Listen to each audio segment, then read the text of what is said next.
महज 12 साल की उम्र में उसने एक जंगली और बिगड़ैल घोड़े को काबू कर लिया।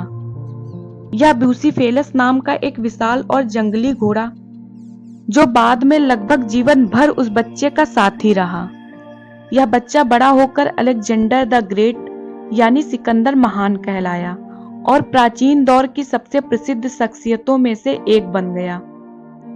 मैसिडोनिया के रहने वाले सिकंदर का जन्म 356 ईसा पूर्व में हुआ था। उनके पिता का नाम राजा फिलिप था, जिनकी हत्या उनके एक सुरक्षा गार्ड द्वारा कर दी गई थी। इस संघर्ष में सिकंदर ने अपने सभी विरोधियों का सफाया कर दिया और महज 20 साल की उम्र में राजा बन गए। इसके बाद सिकंदर ने 12 वर्षों तक शासन किया। उन्होंने अपने सैनिकों के साथ 12,000 मील की विजय यात्रा की।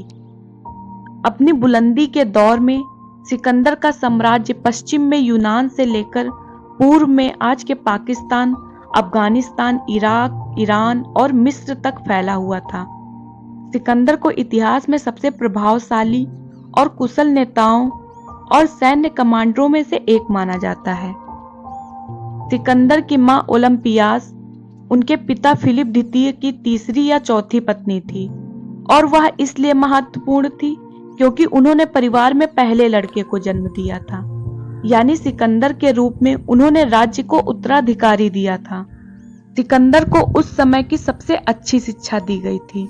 जब वे महज 13 साल के थे तो उनके शिक्षकों में अरस्तु जैसे महान दार्शनिक शामिल थे। सिकंदर की विजयों और उनके व्यक्तित्व के आकर्षण के कारण प्राचीन यूनानी उन्हें एक आम आदमी नहीं बल्कि एक देवता समझने लगे थे। बल्कि खुद सिकंदर को भी विश्वास हो गया था कि वे एक देवता है। सिकंदर जब भारत की विजय की तरफ बढ़ा तो उसे यहाँ के स्थानीय लोगों के विरोध के साथ ही उसे अपनी सेना के भीतर से भी विरोध का सामना करना पड़ा। दरअसल सिकंदर के सैनिकों ने मध्य एशिया में 3 साल का लंबा सफर बिताया और उसके सैनिकों को अब यहाँ पर रहना बेहद नागवार गुजर रहा था। फारस साम्राज्य पर अपना कब्जा जमाने के बाद उसकी सेना पूर्व की तरफ बढ़ी और भारत तक पहुंच गई। इसके बाद सिकंदर मैसिडोनिया वापस लौटने लगा, लेकिन वतन वापसी उसकी किस्मत में नहीं थी। सन 323 ईसा पूर्व में 32 वर्ष की उम्र में बेबीलोन के इलाके में पहुंचने के बाद अचानक एक रहस्यमयी बीमारी से सिकंदर की मौत हो गई।